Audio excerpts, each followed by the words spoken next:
Hello students, आता आपण पाहणार आहोत कोणत्याही संख्येला 500ने भागणे किंवा डिवाइड.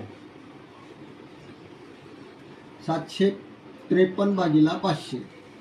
आता या ठिकाणी आपल्याला सोप्या पद्धतीने ह्याचं जर उत्तर काढायचं आहे न चुकता, तर याला सोपी ट्रिक आहे. या पूर्ण संख्याला 2ने गुणायचं आहे. पूर्ण संख्याला 2ने गुणायचं आहे.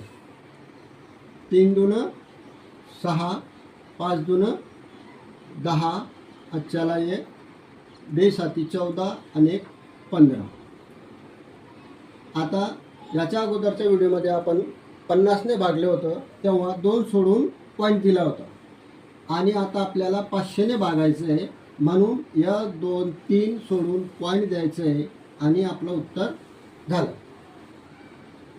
तसंच 15,162 भागिला 500. याला सुद्धा कितीही मोठी संख्या असो, त्याला पूर्ण संख्याला 2ने गुणून घ्यायची.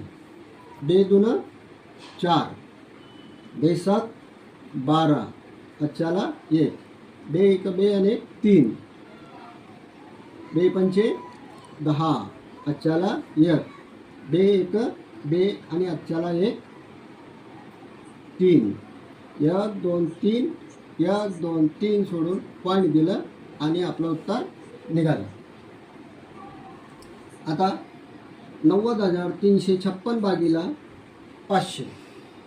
याला सुद्धा वरच्या पूर्ण संख्येला 2ने गुणून घ्यायचं. 6 दून 12, अच्च्याला 1, 5 दून 10 आणि 1 11, अच्च्याला 1, 3 दून 6 आणि 1 7, 2 0 0, 2 9 18 आणि 1 2 3 आहे, म्हणून या ठिकाणी सुद्धा 1 2 3 सोडून पॉईंट द्यायचं आहे आणि निघालं आपलं उत्तर. तर विद्यार्थी मित्रांनो, तुम्हाला हे जर समजलं असेल तर याचं उत्तर ट्राय करून तुम्ही याचं उत्तर कमेंटमध्ये द्या.